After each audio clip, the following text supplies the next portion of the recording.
You can apply the Executor's ultimate build to the Duchess and destroy everything in your way. Once again, it'll get you to level 15 while buying as many items as you want. Perfect to play through the whole game solo or carry your friends and randoms. It's not as strong as the Executor's version, but it does the job. I'll show you how it works and how to optimize your routing with it. If you haven't watched the other video, the original build relies on stacking status effects. Most importantly, Poison, Bleed, and Frost. For the Duchess, you have two alternatives, a high risk, high reward one, or a safer option. For the first option, you want to use the relics dropped after completing the Fisher in the Fog and Sentient Pest expeditions. Using the Duchess Goblet, I combine them with this relic for the extra damage, and most importantly, the skill damage boost. I call it high risk, high reward, because the game will depend on the bleed weapon you looted to go along with the Duchess default weapon. But if you do get something like a Reduvia, you can dual wield it and kill anything that's vulnerable to status effect. Worst case scenario, you can always buy a bleed weapon from the shop, located at those places. For the second and safer option, you'll need to give up on the poison in order to add bleed directly onto your weapon. You want to keep the dragon relic, and using the Duchess chalice, combine it with a +3 arcane relic and a bloodlust one. I'm sure you can find better relics, but those are what I have.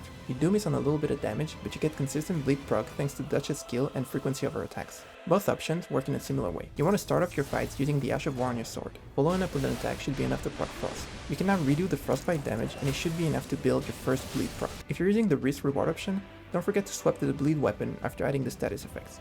Just keep it in your offhand. So in a matter of seconds, you'll do bleed damage, frost damage, and poison damage, and it will trigger 2 damage buffs and 1 damage debuff, thanks to the effects and the relics. Here's how to make the most out of that build. I usually start off by clearing small camps near your drop point to get to level 2. You can either stay at level 2 or kill any close by boss to get to level 3. Although, with the Duchess, you want to prioritize those camps where you can do way more damage and use the invisibility to the fullest. From there, that's when the two options differ from one another. For the first option, you won't really need to focus on leveling up your weapon, but rather get a good bleed weapon as fast as possible. If you want, you can still stop by a merchant and get a level 1 smithing stone to level up your weapon once for extra damage. But since you will mostly be using the bleed weapon, you don't really need to care about anything else. Once you have that bleed weapon, you should be around level 4, which should be enough for you to start taking on some field bosses and level up until the last day. For the second option, head to a mine, kill a giant, pumpkinhead, or guard, and pick up the level 2 smithing stone. You can get a level 1 smithing stone by looting the corpses and chests around, or by purchasing it at the nearest merchant. Once you have both your stones, upgrade your dagger to purple, and then just play however you wish. But ideally,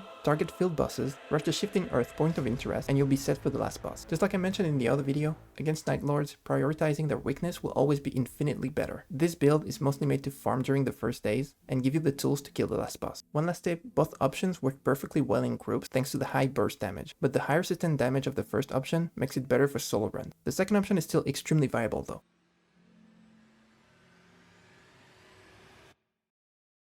Anyways, that's how